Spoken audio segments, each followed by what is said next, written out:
Hi అందరికీ.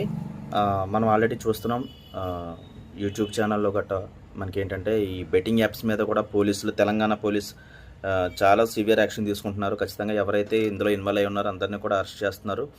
అలాగే మన ఏపీలో కూడా చాలామంది బెట్టింగ్ యాప్స్ చేస్తున్నారని ఇట్లా మన వైపు కూడా ఎంక్వైరీ జరుగుతుంది. సో ఎవరు కూడా వాటి జోలికి వెళ్ళొద్దు.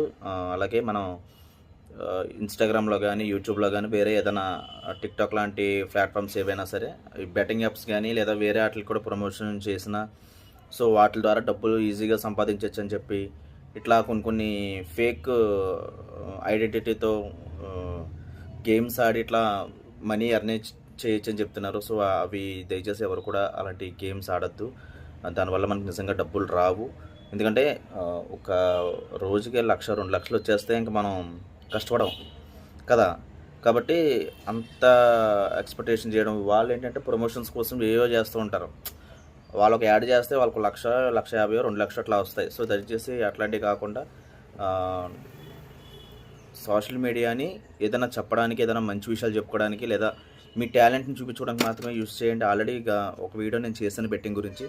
సో మళ్ళీ చెప్తున్నాను, ఎందుకంటే నేను న్యూస్ చూస్తున్నాను. మనం యూట్యూబ్లోనే చాలామంది జైలుకి వెళ్తున్నట్టు, ఇంకా చాలామంది మీద కేసెస్ ఫైల్ అయినాయి. సో వాటి వివరాలు, పేర్లు నేను చెప్పట్లేదు, మీకు ఆల్రెడీ తెలుసాలి ఎవరు ఏంటనేది. సో దయచేసి కూడా అందరూ జాగ్రత్తగా ఉండండి. ఏంటంటే ఈ గేమ్స్ కానీ లేకుంటే ఈ రమ్మీ గేమ్స్ ఇలాంటివి కూడా ఉన్నాయి కొన్ని బెట్టింగ్ గేమ్స్. సో వాటి మీద కూడా నాకు తెలిసి ఖచ్చితంగా ఎంక్వైరీ అనేది జరుగుతుంది. అంటే ఏ ఎంక్వైరీ లేకుండా మరి ఇంతమందిని అరెస్ట్ చేయరు కాబట్టి. సో అన్నీ కూడా ప్రతిదీ కూడా తెలంగాణ పోలీసు కానీ మన పోలీసు కానీ ఫుల్ ఎంక్వైరీ చేస్తారు. వాళ్ళు మనం గతం నిజంగా వీడియోలు డిలీట్ చేసిన మళ్ళీ గతంలో వాడిని కూడా కేసు ఫైల్ అవుతుంది. సో దయచేసి అందరూ కూడా బెట్టింగ్ యాప్స్ లాంటి వాటి జోలికి వెళ్ళొద్దు దయచేసి. ఎందుకంటే మనం జస్ట్ మీకు ఉన్న టాలెంట్ని చూపించుకొని దాన్ని యూస్ చేసుకొని మీరు సోషల్ మీడియాలో వీడియోస్ అని ఏదైనా సరే అప్లోడ్ చేయండి.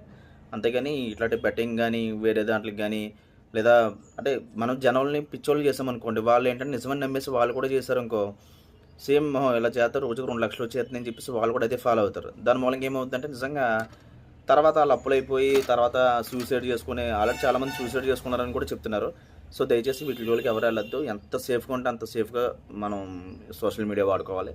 సో పరిమితికి మించి వాడకూడదు. ఎంతవరకు మనం ఏ విషయాన్ని అయితే షేర్ చేయాలనుకుంటున్నామో మనకున్న టాలెంట్ అనేది చూపించుకోవడానికి మాత్రమే మనం సోషల్ మీడియాలో వాడుకోవాలి. ఇంకా వేరే పోస్టులు గట్రా ఏమీ పెట్టద్దు దయచేసి.